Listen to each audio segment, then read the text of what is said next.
2 సంవత్సరాలు ఈ ప్రభుత్వంలో ఉండే సమస్యల్ని మన అందరం కూడా కలిసికట్టుగా ఎదుర్కొని ఈ రోజు ఈ ప్రభుత్వాన్ని నడిపించడం ద్వారా సమాజంలో తెలంగాణ ప్రభుత్వానికి గౌరవం నిలబడ్డది. దానికి ప్రధానమైన కారణం ప్రభుత్వ ఉద్యోగస్తులే.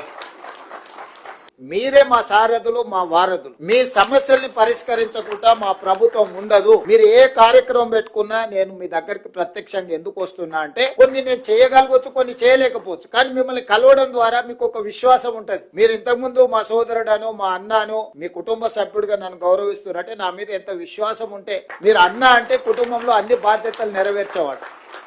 గతంలో మీ జీతభత్యాలు ఎప్పుడు మీ ఖాతాలో పడేది, మీ సోదరుడు ముఖ్యమంత్రి అయినాక ఏ తారీఖు నాడు మీ జీతాలు వస్తున్నాయి ఒక్కసారి మీరు అంచనా వేసుకోండి. మీ డిఏలలో కూడా 3 డిఏలు ఇచ్చినా ఇవాళ పొద్దున్నే పిలిచి డైరీ ఆవిష్కరణ ఉందంటే తప్పకుండా శ్రీనివాసరావు ఇదేదో పెడతాడు పీఠముడే అని డిఏకి సంతకం పెట్టి ఫైల్ మీద సంతకం పెట్టి శేషాద్రి గారికి ఇచ్చి కనీసం పోతే ఏదన్నా సంతోషకరమైన వార్త ఒక్కటనే చెప్పాలి కదా నేను వాళ్లకు అని పొద్దున్నే సిఎస్ గారిని, సీఎం పేషీలని అధికారులను పిలిచి మాట్లాడి మీ డిఏకు సంతకం పెట్టి వచ్చింది.